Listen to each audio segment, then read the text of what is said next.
राजकुमार खाना खाकर थोड़ी देर धूप में बैठा ही था कि ठेकेदार ने उसे देख लिया। वह गुस्से में राजकुमार के पास आया। उसे देखकर राजकुमार उठकर ईंटें उठाने को चल दिया। तभी ठेकेदार बोला, कहाँ जा रहा है बे? कब से आराम फरमा रहा था, अब मुझे देखकर काम पर लग गया। राजकुमार सकपका गया। वह बोला, नहीं मालिक, बस अभी खाना खाकर 2 मिनट धूप में बैठा था, बहुत ठंड है।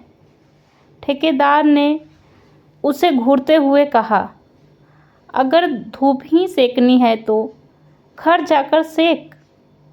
यहाँ काम करने आता है या धूप सेकने? तेरे आधे दिन के पैसे काटूंगा। राजकुमार को बहुत गुस्सा आया, लेकिन अपने परिवार के बारे में सोचकर बोला, मालिक, ऐसा जुल्म न करो, बच्चे भूखे मर जाएंगे। ठेकेदार को और गुस्सा आ गया। अबे, मैंने तेरे बच्चों का ठेका ले रखा है, कल के मरते आज मर जाएं। अब पानी सिर के ऊपर हो चुका था। राजकुमार ने इधर उधर देखा।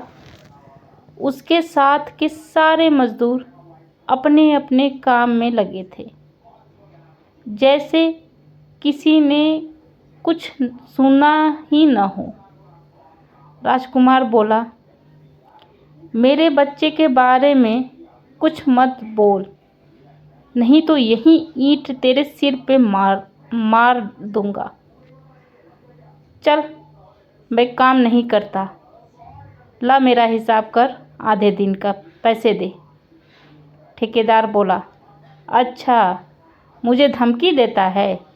जा भाग जा, नहीं देता पैसे, जो करना है कर ले। राजकुमार को अपनी गलती का एहसास हो गया। अगर पैसे नहीं मिले तो घर में चूल्हा कैसे जलेगा? राजकुमार ने कहा, मुझे माफ़ कर दो, पर आधे दिन के पैसे तो दे दो। लेकिन ठेकेदार अपनी बात पर अड़ा था। राजकुमार बहुत गिड़गिड़ाया, लेकिन ठेकेदार ने उसे 1 पैसा भी नहीं दिया। वह थक हार कर वापस घर की ओर चल दिया।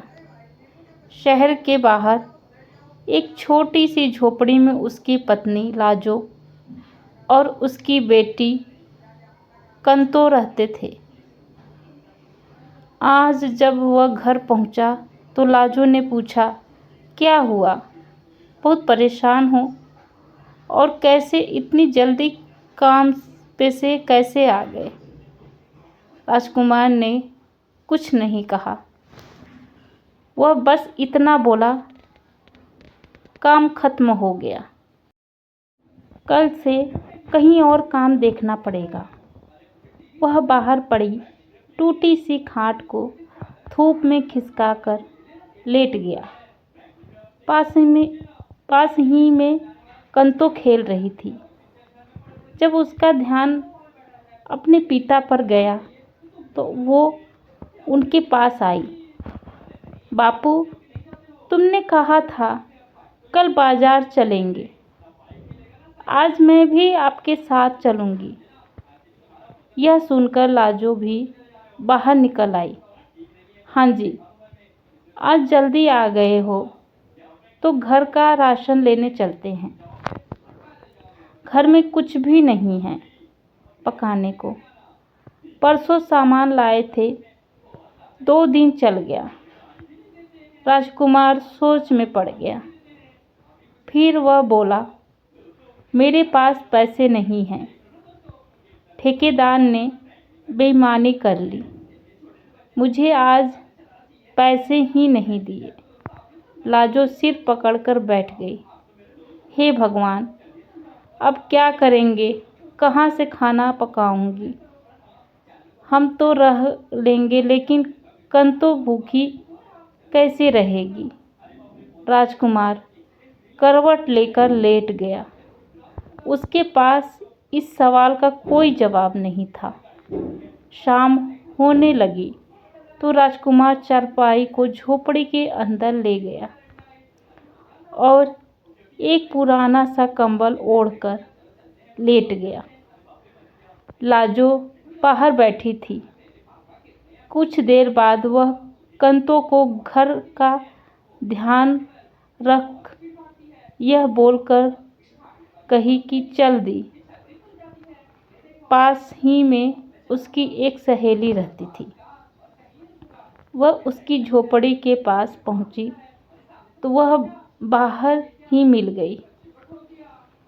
लाजो बोली, बहन थोड़ी सी मदद कर दो। आज उनका काम छूट गया। ठेकेदार ने पैसे भी नहीं दिए।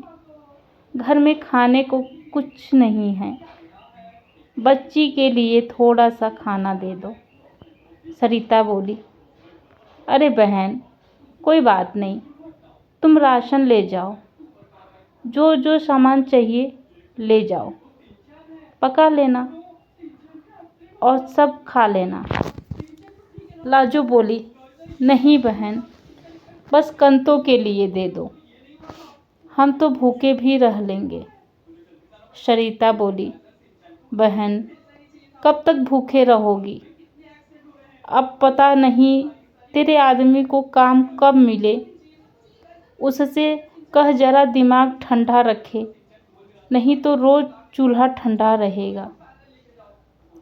लाजो को बहुत बुरा लगा। बहन ऐसी क्या बात हो गई तो तुम ऐसे बोल रही हो।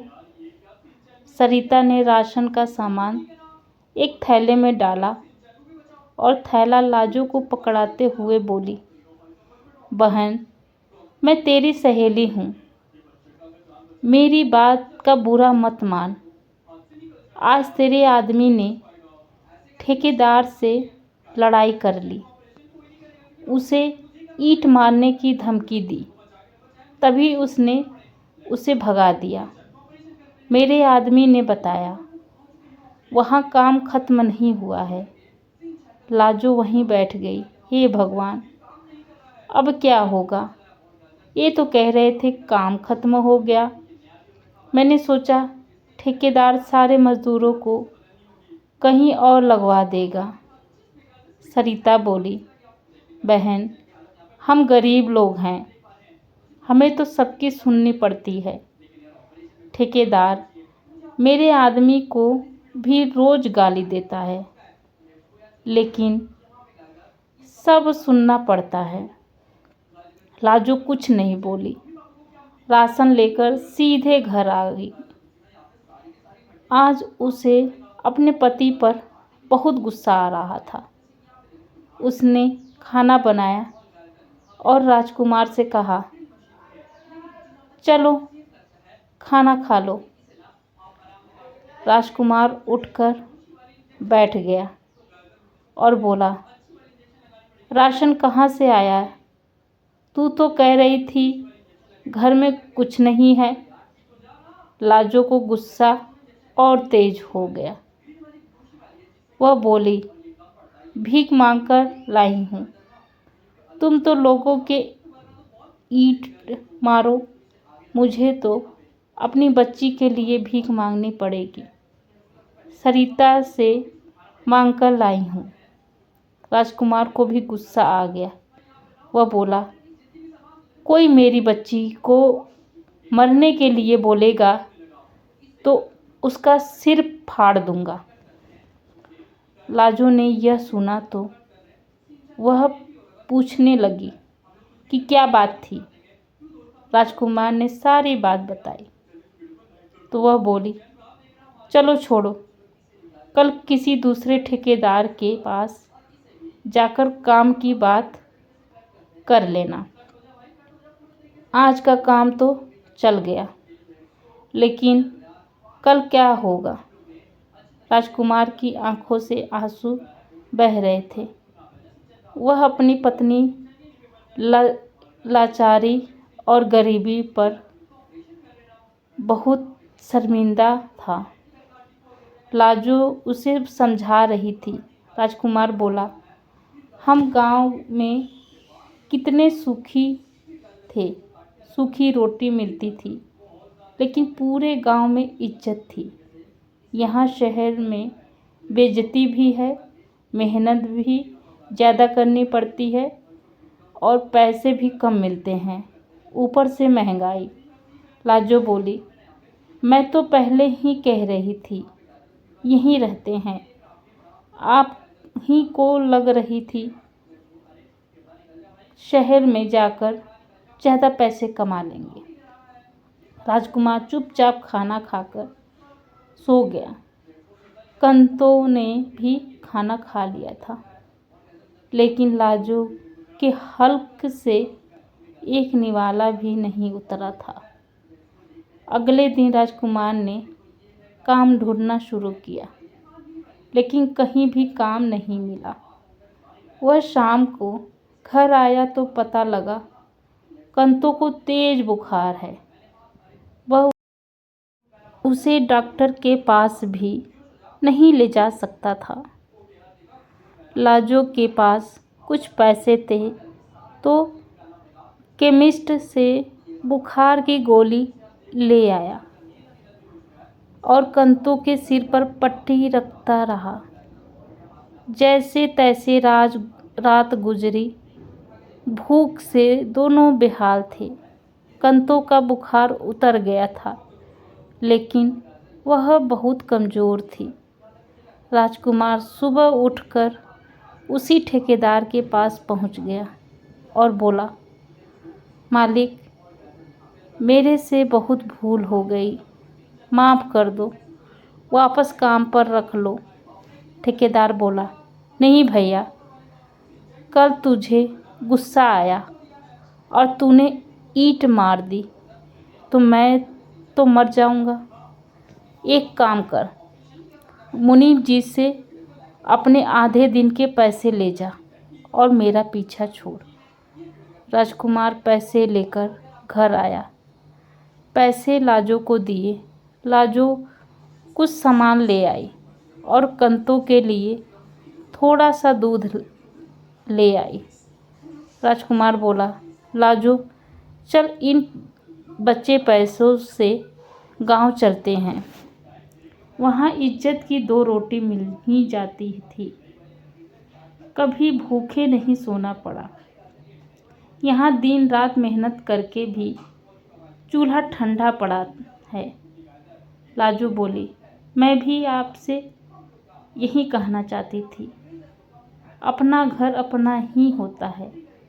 इस शहर में, इस झोपड़ी में ठंड में पड़े रहते हैं।